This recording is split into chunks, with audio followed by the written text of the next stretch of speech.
Stole rats. Hey guys, so it's another rainy day here in Northern California. It's March 7th. And I have in the back seat, see some stuff wrapped up there. Some shock monster gear for my Kitfox 5. So still missing the axles, can't quite get everything done, but I'm gonna start working on the installation. Stop work on the new project to get this one done because this is my flying aircraft, so I need to keep it in top shape. So the gear goes on starting today. I won't be able to fly it until it's done. So what's involved with that? So I've got the actual gear that's on there has to come off. I have to drain all the brake lines, and then the existing brake lines are like a clear plastic, and I'm going to replace those, at least portions of it, with braided stainless steel lines. So I've got a bunch of that in the back. I have to make those lines up, and so hopefully today I'll at least get the brakes drained and the gear off and start putting the new gear on. I'm also going to change out the brake master cylinders on the pilot side to the Grove. Right now I've got Grove brakes with Cleveland master cylinders, and I can't confirm this other than from the lack of ability to stop as good as the guys that are running the Grove. So I'm going to pull those master cylinders off, put the Grove ones on that came with the Kitfox 7, and see if that gives me better stopping power with the bush wheels. So I've got the double piston Grove calipers that I upgraded last year, and then I'll put the master cylinders on today. So that's where we're at. I'm gonna try to get everything in the hangar without getting too wet, and I'll keep the cameras going so you can follow along with the process. Alright, so got a little prep work here. I've got all the cowlings off, and the reason I did that is I need to lift the aircraft up, and this is my point to lift it with the hoist. So I'll be lifting it up from there, and undoing the brake lines, and then I'll be taking this landing gear off. I'm also going to weigh the old landing gear and all the components of the new landing gear. No one's been able to answer decisively whether or not the shock monster gear is heavier or lighter than the stock Grove gear. So let's also answer that question today.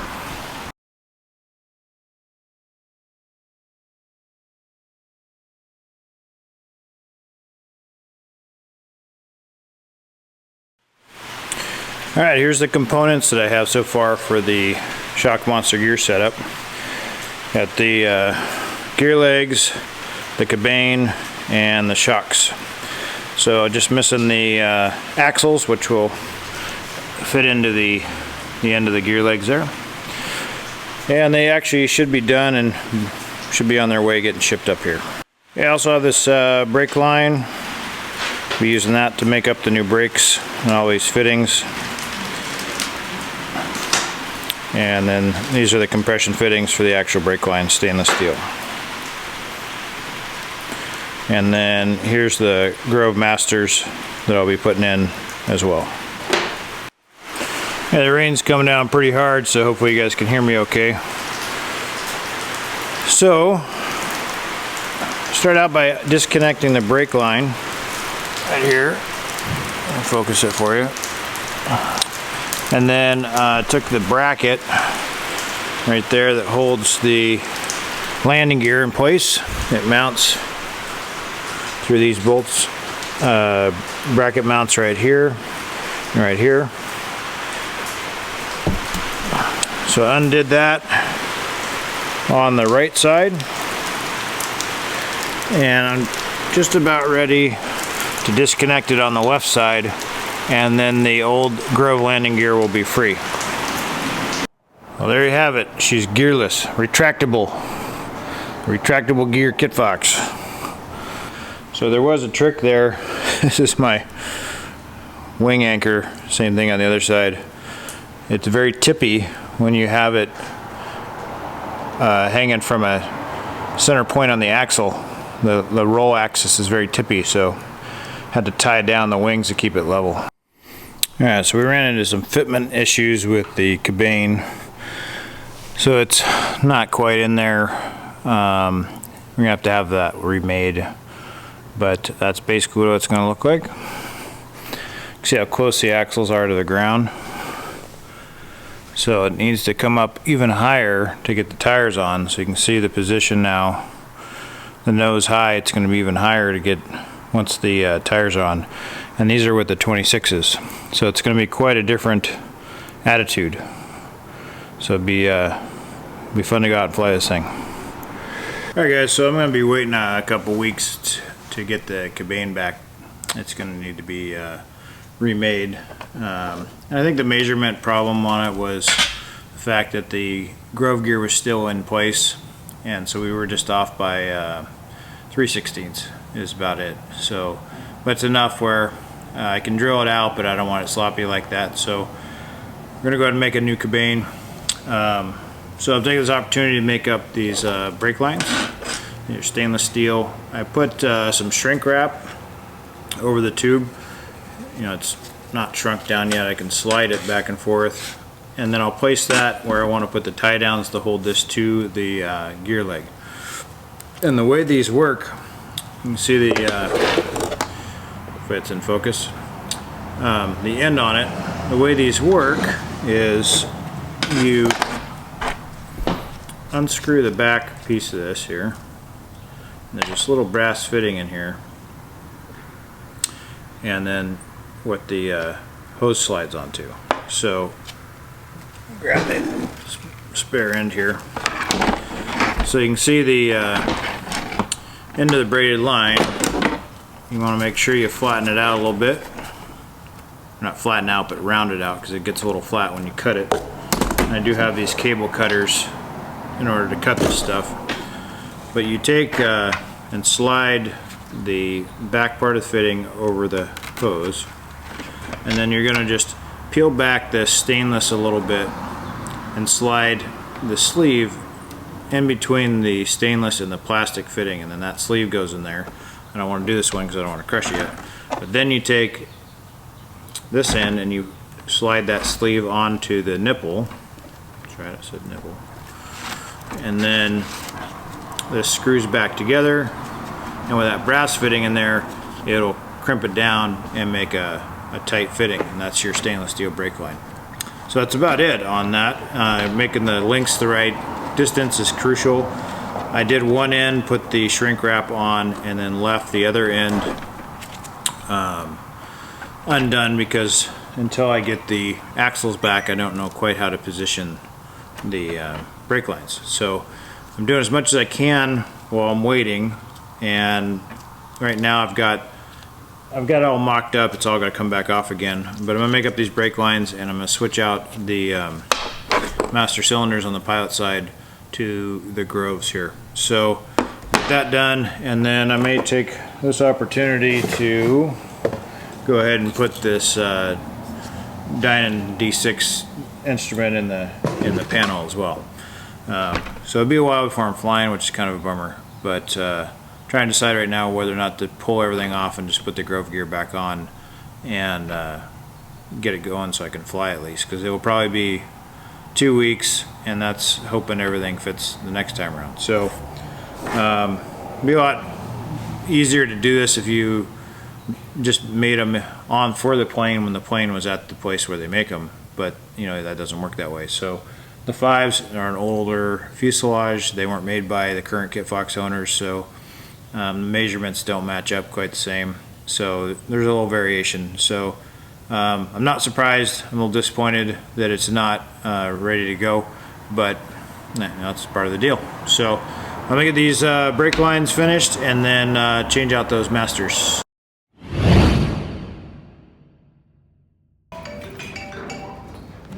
All right, the gear's on. Had some help from Tony. Buddy Randy came up. We got her done. Good.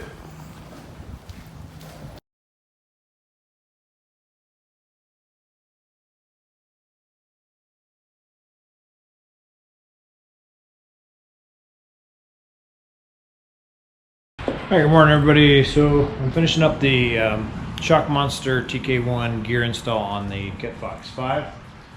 The gear's mounted up. I had Tony come up from Shock Monster a couple days ago, help me with that. We had a couple things we needed to finish up, and that was the wheel spacers on the axle. So I've got those actually right here. They're all cut out and ready to go on the axle. Hopefully the spacing that we measured up is correct. And then I got to do the brake line install on that. So let me show you about what we were able to accomplish so far. Now the Model 5 has slightly different mounting than the new Model 7 or Super Sport. So I'm going to show you what we're looking at here. Now the front mount is very similar, and it has the cabane. The cabane is one piece starting here, comes down and across the other side. So the spacing between this bracket and the one on the other side, and then the bolt pattern on that, has to be right on the money. And so they're pretty unique to each airframe, especially if the airframe's been flying for a while. There may be some flex that has happened in the frame. Now the rear mount, unlike the 7, comes off of the old bungee style bracket. But the rear bracket here, real similar to the Model 4. Model 4 has this bracket also up here at the same spacing. So this gear leg can be used on a Model 4. Anyway, these holes for this bracket had to be drilled out to a larger bolt size, and some spacers were put in to center that up. We use washers on the front one to center that, and then bolted everything up. The shocks on, got the axles in, everything's just snug, not torqued yet. For the brakes, the brake line used to come up the gear leg on the Grove. It comes up through the belly right here, hopefully you can see that, and comes out on this side and then runs up. Well, here's the previous fitting. I can't run the old clear plastic and join it to the stainless, so I have to replace this line with stainless all the way up to the master, cylinders. So that's what I'll be doing today. The Matco style brake fittings are not compatible with the AN style brake fittings from all the brake parts that I ordered from Summit Racing. So hopefully I'll get this tackled. The weather's crummy, so I won't be able to testify it, but this weekend looks good, and I would really like to get out and try out the new gear. So I'll get to work on that and show you the results. Alright guys, so hopefully you can see what I'm doing here. There's a couple different ways to fasten the brake lines to these gear legs. Using what's called Adele clamps.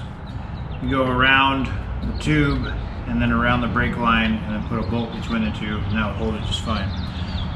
These are awfully big tubes, I think about 1 inch, so you need a pretty big Adele clamp to do that. And if you're going to cover this with fabric, that's another issue as far as, you know, you'd have this big Adele clamp around there.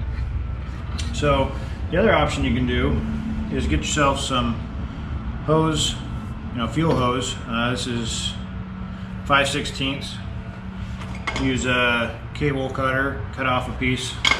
So I've got a little piece of hose in there that I ran a they call grip lock tie through. And if you run the brake line through that,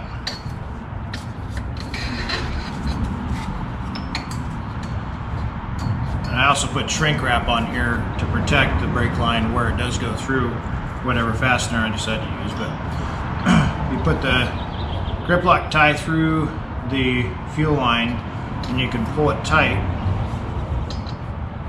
around it, and it has a standoff feature then, and that's just going to go around, and then they'll hold it in there like that.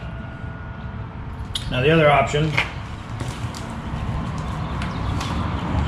is that you could just take one of these grip lock ties and go straight to the bar. That's actually the tightest fit, but typically what you want to do is do a standoff. The other way to do a standoff is to just wrap another zip tie around where that fuel line is going to be, and that just holds it off away from the bar so you don't get any chafing. So I'm going to go with this route with the fuel hose and the grip lock ties to the front bar. So that brake line's made up on one end. I left it long on the other so that I can position it where I need to. And then I got to make another brake line from this point up to the brake master cylinder. Alright, so that's the way it should look when you're done with the standoff with the fuel line and a grip lock tie. I haven't cut the end off of it yet. I'll do that and I'll come all the way down to the caliper. Alright, so brake lines are all put on, gears all tightened down, bolts are double checked. I'll get a better picture of this when I get to more light. Basically what's left to do is to bleed the brakes. There's no fluid in them, so we're going to do that tomorrow morning. Put the brake fluid in and she'll be ready to test. So new brake lines today, spacers on the wheels. Check out the hubcaps. First time those have ever fit because the previous axles I had were too long, so the hubcaps wouldn't fit on there. So repacked the bearings on the wheels. Now I got them covered up so they won't get all dusty. It's coming along. Gonna go pick up the kids.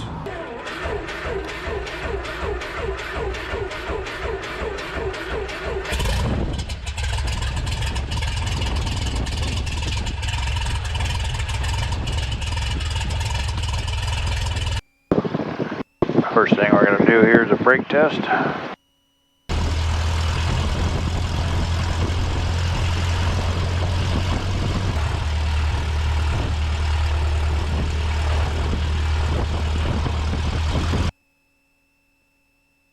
Yeah, I don't know about those brakes yet. Might have to bleed them some more. They're kind of soft. I couldn't see anything before I did this over the nose, and I still can't, so that didn't help that issue at all. Alright, so we're moving along. About 10. Let's put the brakes on.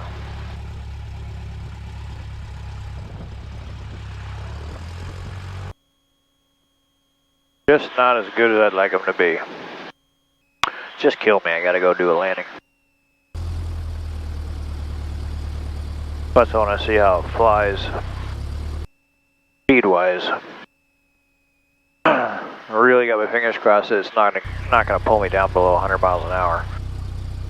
So anything over 100 I think is acceptable without any fairings or anything on it. I'm also going to try to take it off without raising the tail, because this new attitude, it should just fly right off. So give that a shot. Hey Brian, how's that new suspension work? This will be the first try. Alright, have fun. Yeah, binary traffic. Yo, Kitfox taking runway 15, be right close traffic.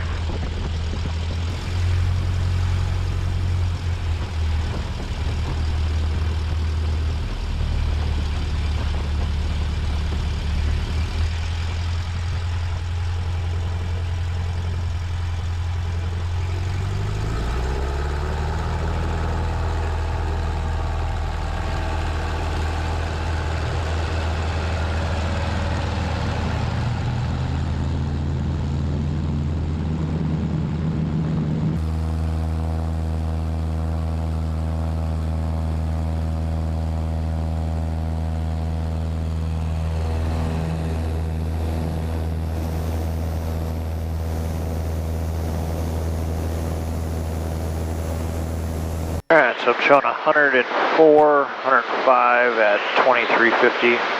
Really not that bad. Yeah, that was my biggest concern with this whole thing, was losing speed. So put some bearings, get some of that speed back. Go ahead and bring up the power and see what it will do. 110 about full throttle. So that's a little bit slower. Probably knocks off about 5 or 6 miles per hour on the upper end of that.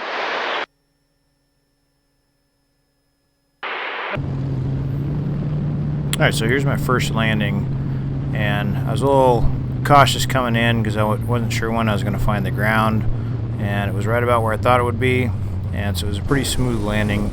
didn't get to really test the shocks too well, so I had to go around and do another one.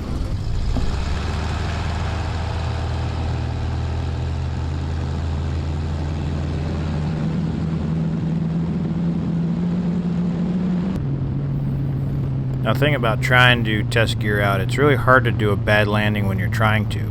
So the second landing, did more of a 3-point landing. It was also pretty soft, so I didn't get to really see much effect from the shocks. So on this third attempt, I decided just to not flare and flew it right down into the ground without a flare at the bottom. And it was pretty impressive. It took it, as you can see, with really no bounce, and you could hardly feel it in the cockpit.